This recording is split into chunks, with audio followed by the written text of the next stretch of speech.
అత్తమ్మ అక్కని బావని ఇంటికి తీసుకొద్దాం అనుకుంటున్నారు కదా. అవును బిడ్డ. వాళ్ళ ఇంటికి వస్తే నేను మా అవ్వగారి ఇంటికి పోతా అత్తమ్మ. నేనైతే ఉండా ఇంట్లో. ఏందే ఏం మాట్లాడతానవే నువ్వు? వాళ్ళు ఇంట్లోకత్తే నువ్వు ఇంట్లోకి వెళ్ళి పోవుడేందే? అందరు మంచిగా కలిసిమెలిసి ఉండొచ్చని నేను ఆశపడ్డా. ఏదో కోపం మీద మాట అంటే వాడు నా మాట పట్టుకొని ఇంట్లోకి వెళ్ళి వేయండి. నేను రోజు రోజు బాధపడతానే నువ్వు చూసుకుంటే ఎందుకే అట్లా మాట్లాడతాను? మీరందరూ కలిసి ఉంటేనే కాదే నాకు సంతోషం అనిపించేది. పెద్దోడు ఇంట్లోకి వెళ్ళి వేయన కాడ నుంచి వాడు ఎక్కడ ఉంటాడో వాడు జాడ తెలియకపోయే. ఇప్పుడేమో నువ్వు ఇట్లా మాట్లాడతానవేందే? అత్తమ్మ అక్కని ఇంటికి తీసుకొస్తే గొడవలు అయితే ఆమెకు ఆస్తులు అంతస్తులు భూములు జాగలు అవే కావాలి. ప్రేమలు ఆప్యాయతలు ఇవి పట్టించుకోరు. వాళ్ళకు తెలివై వీటి గురించి. వాటి విలువ నాకు తెలుసు కాబట్టి నేను మీతో ఉంటున్నా అత్తమ్మ. అక్కని ఇంటికి తీసుకొచ్చి మళ్ళీ మాకు గొడవలు పెట్టిస్తావా అత్తమ్మ? ఏంది గట్లా మాట్లాడతాను? నాకు మనందరం కలిసి ఉండాలని ఉండదా? మీరిద్దరు ఒకప్పుడు ఎట్లుండటోళ్ళే, ఇప్పుడు ఎట్లా తయారైంది చెప్పు? ఎంత మంచిగా తోడ పుట్టిన అక్క చెల్లె లెక్క కూడా ఉండేటోళ్ళు. ఇప్పుడేంది గిట్లా మాట్లాడతాను?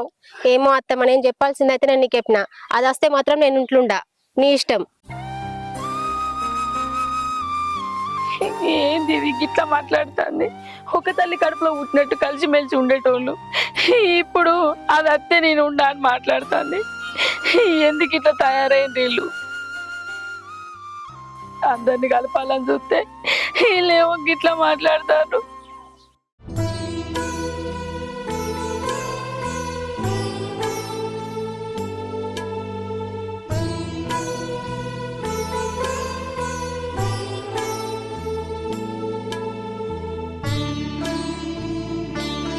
ఎందుకు అట్లున్నావు? ఏం లేదే, అమ్మ బాబు గుర్తుకొచ్చిళ్ళు. మనము ఇల్లు వదిలిపెట్టి వచ్చి గిన్ని రోజులు అవుతుంది. మనం పెద్దూరులో పాతింటికి అన్న సంగతి అమ్మకు బాబు తెలియదు. తెలిస్తే మా బాబు ఖచ్చితంగా వచ్చేటోడు. నాకెందుకు అమ్మ బాబుని చూడబుద్ధి అవుతుంది. మనం ఇంటికి పోదాం. ఎక్కడికి పోయేది? నువ్వు బాగుపడడం మీ అమ్మకి ఇష్టమే లేదు. అందుకే నీ మీద చేయి చేసుకున్నది. భూమి అమ్మితే ఏమైతుంది? ఎన్ని రోజులకైనా మీ అన్నదమ్ములకి ఇచ్చేదే కదా. ఇప్పుడు అమ్మితే ఏమైంది? ఆ రోడ్డు పక్కన భూమి కొనుక్కుంటే మనకు ముందు భవిష్యత్తులో ఆధారం ఉంటది కదా. అసలు అర్థం చేసుకుంటుందా ఏమన్నా? ఏమో పోదామంటానో అన్ని మర్చిపోయినావు ఇప్పుడే. నువ్వు ఇంతగానో ఆ ఇంటికి పోవాలని ఎందుకు అనుకుంటానో అసలు మీ అమ్మ అర్థం చేసుకోవాలని నిన్ను ఇంత కూడా అర్థం చేసుకున్నదా ఏమన్నా? అయినా ఇంత జరిగినా మళ్ళీ ఆడికే పోదామంటానవంటే నాకైతే ఏం అర్థమైతే లేదు నీ కథ. మా అమ్మ బాబుని వదిలిపెట్టి ఇన్ని రోజులు నేను ఎప్పుడు బయటికి రాలేదే. ఇట్లా గొడవ పెట్టుకొని మనం బయటకు వస్తాం అనుకున్నామా? అప్పటికి అమ్మ అంటేనే ఉన్నది, ఆ భూమి జోలికి పోకురా. ఇప్పటిదాకా మా ఇంట్లో ఎలాంటి గొడవలు లేవు. ఆ భూమి కొంటే గొడవలు అయితేరా, వద్దురా అని మొత్తుకున్నది. దాని మాట వినకుండా ఇంతవరకు తెచ్చుకున్నా. నాకు అమ్మ బాగా గుర్తుకొస్తుంది. ఇంటికి పోదాం.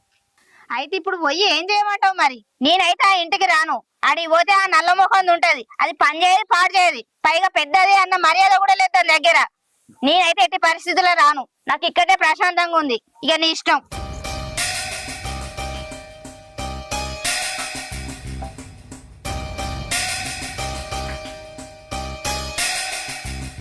అరే నీ ఎల్లుండి కలుతా తీరా. ఇంట్లో కొద్దిగా లొల్లు అవుతున్నాయిరా. ఏం అర్థమైతలేదు. నువ్వు ఈడున్నావా? ఏమయ్యా, వాడు ఇంట్లోకి వెళ్ళిపోయి వారం రోజులైతుంది. వాడు ఎక్కడ ఉన్నాడో ఏమో. చెట్టెత్తు కొడుకును కొడుతీవి, వాడేమన్నా చిన్నపిల్లగాడా? వాడు ఏడున్నాడేమో. కొడుతీవి ఇప్పుడు బాధపడబడుతుంది. వాడు ఎక్కడున్నాడో పోయి చూసిరా పో అయ్యా. ఏడున్నాడు అని చూడాలి నేను. వాడు అత్తగారింటికి ఓడు, వేరే ఊరికి కూడా ఓడు. మన పాతిలు లేదా పెద్దూర్లా ఆడికి ఇట్లా వేయండా? అవునే, ఆడికే పోవచ్చు. పోయి చూస్తాను. నీకు దండం పెడతా అయ్యా. పని తర్వాత చేసుకో, ముందు ఆ దగ్గరికి పోయి తీసుకొని రా. రానంటే నచ్చ చెప్పి తీసుకురా. సరే సరే.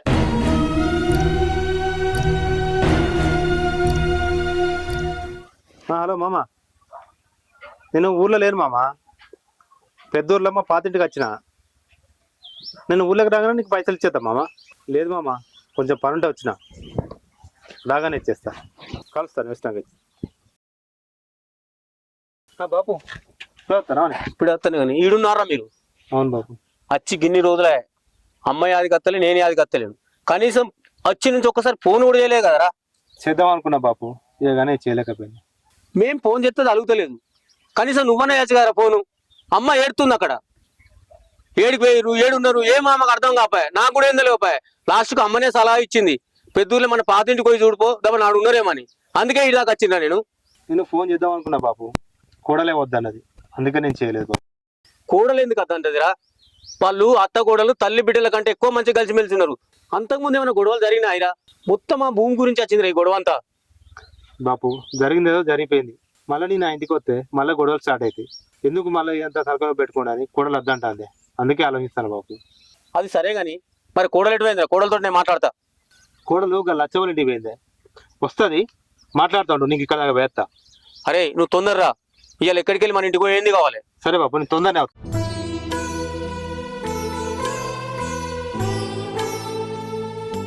కోడలు ఎందుకు అత్తంటుంది? వచ్చినాక ఎట్లా నచ్చ చెప్పి ఇద్దరిని తీసుకుపోయిన కావాలి ఇక్కడికి వెళ్ళి వాళ్ళను.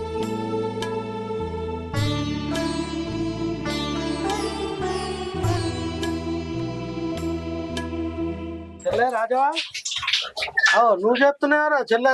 కోడలు లేరారా?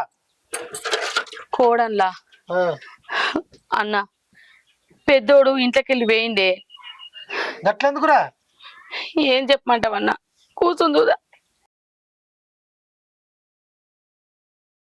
వాడు భూమి కొంటా నాకు పైసలు కావాలి, నా భూమి అమ్మి ఇవ్వని అన్నాడు. ఆయుషం మీద ఒక్క దెబ్బేసిన గంతే, వాడు ఇంట్లోకి వెళ్ళి వేయిండు. అయ్యో, భూమి గురించి లోన్ అయిందా చెల్లె? నాతోటి భూమి అమ్మి పైసలు తీసుకొని వస్తా అన్నారా? దాని గురించి లోన్ అయిందా ఏంది? అవునన్నా, నా పేరు మీద ఉన్న భూమి అమ్మి నాకు పైసలు ఇవ్వని మాట్లాడిండు. ఆ భూమి కొంటాను ఏందో గాని నా ఇల్లు అంతా అంగడంగడ అయింది. వాడు ఇంట్లోకి వెళ్ళి వేయిండు. ఇప్పుడు వాడిని తీసుకురమ్మని ఈయన దోలిన, వాడు అత్తడో రాడో ఏం తెలియదు. పెద్దదాంతోడు చిన్నది కూడా ఎటు పడితే అటే మాటలు మాట్లాడుకుంటా మనసులు బాధ పెడతాను. వానికి పైసలు ఇచ్చినవాడిని వీడు, వీనికి పైసలు ఇచ్చినవాడు వాడు. ఇప్పుడు దూరం ఉన్నోడికి తెలిస్తే ఎట్లుంటది చెప్పు? చిన్న కోడలు గీత గట్ల మాట్లాడిందా? తెలిసిందే కదా. పొద్దుగాల చిన్న కోడలు వాళ్ళు ఇంట్లోకి వెళ్ళి వేణోళ్ళని పోయిన సందారం ఉండని వాళ్ళని మళ్ళీ ఇంటికి ఎందుకు తీసుకొస్తాను, ఆ దరిద్రాన్ని మళ్ళీ ఇంట్లోకి ఎందుకు రానిస్తాను అని మాట్లాడింది. ఇంకట్లా మాట్లాడు పద్ధతేనా అని అన్న. నువ్వన్న దానికి నచ్చ చెప్పు జరా. చెప్తా చెల్లె, గీత ఎక్కడుంది ఇప్పుడు? ఇంటి అనుకున్నదన్న. సరే సరే, నేను చెప్తాను.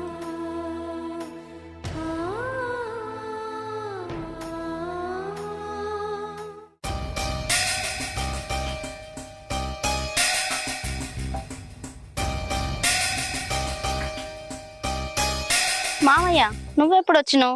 ఇంతకు ముందు వచ్చిండ్రా, రా మామయ్య, చాయ్ తాగుతూ. ఇప్పుడే నేను బయట దాకా వచ్చిండ్రా. మన ఇంటికి పోదాం పారు. మేము రాము మామయ్య. ఎందుకు బిడ్డ రానంటారు? ఇన్ని రోజులు రాజావ కోడళ్ళు అంటే తల్లి బిడ్డల కంటే మంచి కలిసిమెలిసి ఉంటారు అత్త కోడళ్ళు అని అన్నారు. ఆ పేరును మీరు ఎందుకు ఖరాబ్ చేస్తారు బిడ్డ? రా బిడ్డ, నా మాటిని. అది కాదు మామయ్య, రావడానికి నాకేం ఇబ్బంది లేదు. నాకు అత్తమ్మని చూడాలనే ఉంది, మీ అందరితోని కలిసి ఉండాలనే ఉంది మామయ్య. కానీ పైసలు ఉండి కూడా మమ్మల్ని కావాలని భూమి కొనుక్కోకుండా చేసింది గీత. ఆ ఒక్క విషయం నాకు బాధ అనిపించి నేను రానంటాను మామయ్య.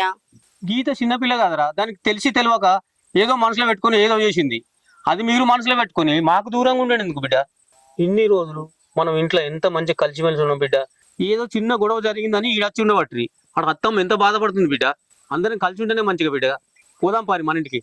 గీతను నేను నా తోడబుట్టిన చెల్లెలాగా చూసుకున్నా మామయ్య.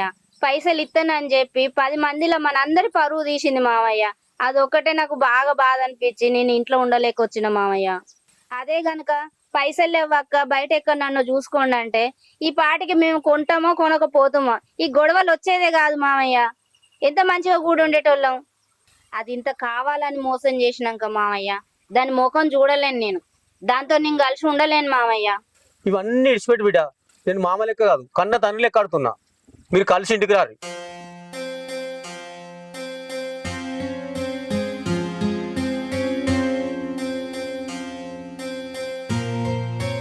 మామయ్య చెప్పింది కూడా కరెక్టే. మామయ్య అత్తమ్మ దానికి నచ్చ చెప్తారు, ఇంకోసారి ఇలాంటివి చేయొద్దని దానికి అర్థమయ్యేటట్టు చెప్తారు. ఇప్పుడు అది చేయబట్టి నేనెందుకు దూరంగా ఉండాలి? అత్తమ్మ మామయ్య చాలా బాధపడతారు. నేను వాళ్ళని బాధ పెట్టొద్దు. నేను ఇంటికి పోతా. హలో అమ్మా, నేను ఇక్కడ ఉండను, నేను నా బిడ్డను తీసుకొని మన ఇంటికి వస్తా. మా అత్త మామ మాట్లాడుకుంటే అప్పుడు విన్నా, ఆ దరిద్రపు దాన్ని మళ్ళీ ఇంటికి తీసుకొస్తారట. అది వస్తే నేను ఇంట్లో ఉండా, అది ఉంటే నాకు ఇంట్లో ఉండబుద్దిగా, దాన్ని చూస్తేనే నాకు కళ్ళు మంట. అవునమ్మా, అందుకోసమే వస్తా అనుకుంటున్నా. నేను అట్లా తీసుకొస్తాను అనుకోలేదమ్మా, గొడవ పెట్టుకుని పోయారు కదా వాళ్ళు. వాళ్ళు అంతా ఈజీగా రారనుకున్నా, కానీ వస్తారు కావచ్చు అమ్మా. నాకు అది వస్తే నేనైతే నేను బిడ్డని తీసుకొని వస్తా. సరే అమ్మా, నేను మళ్ళీ తర్వాత చేస్తా అమ్మా ఫోను. నేను ఉంటా మరి. గీత బాపు ఎప్పుడు వచ్చినవే? ఇప్పుడే వచ్చా బిడ్డ. బాగున్నారా? బాగున్నామే, మీరు బాగున్నారు అందరూ? ఏమైందిరా? ఏమో గొడవ పెట్టుకుంటున్నారట అత్తమ్మతోటి ఆరాలతోటి, ఏమైందిరా? ఏం గొడవ అంటే ఏం చెప్పమంటావు బాపు. మా బావ భూమి తీసుకుంటానన్నాడు. ఆ, పొత్తులో తీసుకుంటాడు కావచ్చు అని మేము అనుకున్నాము. ఆయన సొంతంగా తీసుకుంటా అంటున్నాడు. ఈ చిన్నదానికి ఎందుకు గొడవ పెట్టుకుంటారు బిడ్డ? మీ అత్త బాగా బాధపడుతుంది బిడ్డ. నేనే నిన్ను సంధాయిస్తామని చెప్దామని వచ్చిన. మీ అత్తమ్మ చాలా మంచిదిరా. ఫలానా రాజావ కోడళ్ళు అంటే మంచి పేరుంది బిడ్డ. ఆ పేరుని మీరు కాపాడుకోవాలి. నాకు కూడా ఆ పేరు కాపాడుకోవాలని ఉంది బాపు, కానీ వాళ్ళు సొంతంగా భూమి తీసుకుంటామని అన్నారు. ఇన్ని రోజులు ఒకే కుటుంబం లెక్క కలిసి ఉన్నాం బాపు, కానీ వాళ్ళు సొంతంగా భూమి తీసుకుంటామంటే మాకేమాత్రం బాధ ఉండదా బాపు? పొత్తులా తీసుకుంటామంటేనేమో బాగుండు. మా పరిస్థితి ఎట్లా బాపు చెప్పు? వాళ్ళు ఇప్పుడు భూమి కొనుక్కొని బాగుపడతారు బాపు, రేపు అందరు మమ్మల్ని చూసి ఎగతాళి చేస్తారు మాకేం లేకపోతే.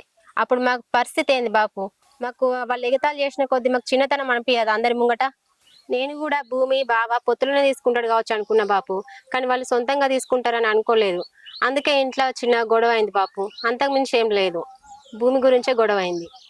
ఇంత చిన్న విషయానికి గొడవ పడకూరు బిడ్డ. బంగారం లాంటి అత్తమావ దొరికిర్రు, మీరు గొడవ పెట్టుకున్నట్ల అత్తమావ బాగా బాధపడుతురు బిడ్డ. ఆస్తులు ఇయ్యాల కాకుండా రేపు సంపాదించుకోవచ్చు, కానీ బంధాలు మాత్రం సంపాదించుకోలేం బిడ్డ. నేను నా బిడ్డకి చెప్పినట్టు చెప్తున్నా బిడ్డ. మీరు ఇక నుంచి అయినా మంచి కలిసిమెలిసి ఉండరు బిడ్డ. నేను పోయేస్తా.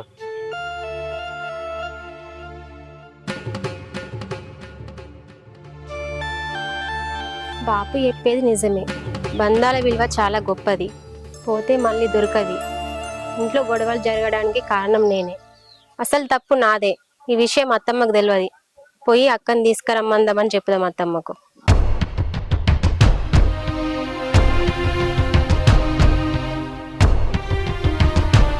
ఏమయ్యా, కొడుకు అత్త అన్నాడా ఇంటికి? నేనైతే పోయి చెప్పిందే, కొడుకు అత్తామని ఉన్నది. కోడలు వాళ్ళకని చూస్తేనే వత్తదు రాదనిపిస్తుంది. ఇదంతా నువ్వు చేసిందే. భూమి కొనుడత్తు ఏమద్దని కొడుకు నచ్చ చెప్తా అయిపో కదా ఆ రోజే. నీ పైసలు ఇస్తానంటివి, ఇప్పుడు చూడు బంగారం లెక్క కూడున్న కోడళ్లను గిట్ల లొల్లి పెట్టుకొని ఇంట్లోకి వెళ్ళి పోయేటట్టు చేసింది నువ్వే. షాట్ల తవుడు పోసి కుక్కల కొట్లాడ చేసినవి ఇదంతా. కొడుకు ఏందిరా ఇంట్లోకి ఎట్లా పోబుద్దా? ఏందిరా ఇన్ని రోజులు ఎట్లున్నావురా? ఏదో అమ్మ ఆవేశం మీద ఒక దెబ్బ కొడితే నన్ను ఇడిచిపెట్టి పోతావారా నువ్వు? ఎట్లా ఇడిచిపెట్టి పోబుద్ది ఏందిరా? అమ్మను ఒక మాట అనొద్దారా చెప్పు? నాకు కూడా పోయినా కంచి మనసా పట్టలేదమ్మా. వద్దామని ఉండే అమ్మా, కాకపోతే ఇదే లొల్లేంది కదా, ఏం పోతుంది అంటే ఒప్పుకుందా అమ్మా. అత్తమ్మ నన్ను క్షమించత్తమ్మ. ఇన్ని రోజులు నువ్వు నన్ను కన్న తల్లిలాగా చూసుకున్నావు. ఇక్కడ నుంచి పోయినాక నాకు నీ విలువ అర్థమైంది అత్తమ్మ. కానీ రాలేక నేనేదో చెల్లె మీద కోపంతో ఇంటికి రాలేక నాలో నేను బాధపడ్డత్తమ్మ. నన్ను క్షమించత్తమ్మ. అత్తమ్మ ఇదంతా గొడవ జరగడానికి కారణం నేనే అత్తమ్మ, నన్ను క్షమించు. ఏంది కారణం నువ్వా? అవునత్తమ్మ, ఆ రోజు డబ్బులు ఉండి కూడా నేనే కావాలని ఇవ్వలేదు. వాళ్ళు భూములు కొని ఎక్కడ బాగుపడతారో అని ఈర్ష్య కొద్దే నేను కావాలని ఇవ్వలేదు అత్తమ్మ. కానీ ఇదంతా గొడవ జరుగుతుందని నేను అనుకోలేదు అత్తమ్మ. ఏందే ఎందుకే ఇట్లా చేసినావు? నిన్ను నా తోడపుట్టిన చెల్లెలాగా చూసుకున్నా, దీనికి అంతటి కారణం నువ్వా? ఎందుకు ఇట్లా చేసినవే? ఇట్లా నీ మీద కోపంతో నేను, నా మీద కోపంతో నువ్వు ఇల్లంతా ఆగం చేసుకున్నాం కదనే. అత్తమ్మ మామయ్యని ఎంత బాధ పెట్టినవే. చూసిన రాని మీరు చేసిన పనికి ఊళ్ళో రాజవ్వ కోడళ్ళు అంటే ఎంత మంచి పేరుండే. మీరు గిట్ల లొల్లులు పెట్టుకొని కొట్లాటలు పెట్టుకుంటే ఊళ్ళో నాకు విలువ లేకుండా అయిపోయే. ఇప్పటికేమైందే? మన గొడవలు మన ఇంటికి వచ్చారు, ఎందుకు రంది పడుతున్నావు? అరే ఏ భూమి అమ్ము లేదు, కొను లేదు. మనకున్న జాలు ఉన్న కాడికి ఎట్లున్నామో అట్లా ఉందా? అరే ఇప్పటికన్నా మీ తప్పు మీరు తెలుసుకున్నారు, మంచిగుండూరు బిడ్డ. ఊళ్ళే రాజవ్వ కోడళ్ళు అంటే మంచి పేరు పోవాలి, కానీ పేరు తక్కువ కావద్దు. సరే అత్తమ్మ, ఇక్కడ నుంచి కలిసే ఉంటాం. నన్ను క్షమించక్క. సరే చెల్లె.